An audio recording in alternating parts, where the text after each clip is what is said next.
Xayolimda ham bo'lmagan gilamchani o'z qo'lim bilan to'qidim. Yaqinda tafting bo'yicha mahorat darsida qatnashdim. To'xtang, tafting nima deysizmi? Bu maxsus pistolet yordamida iplarni mato asosiga joylashtirish orqali gilam yaratish texnikasidir. Haqiqiy o'zbek qizi sifatida men paxta gullik o'zbek piyolasi shaklidagi gilam to'qishga qaror qildim.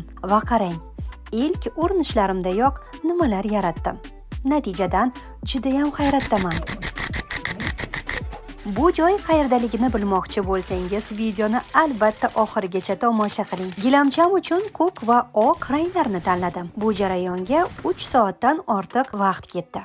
Tafting jarayoni tugagach, iplarni maxsus yelim bilan mustahkamlab, fen yordamida quritdik. Gilamning orqa qismiga astar yopishtirdik. Ortiqcha iplarni tekisladik va mana, mening gilamim tayyor.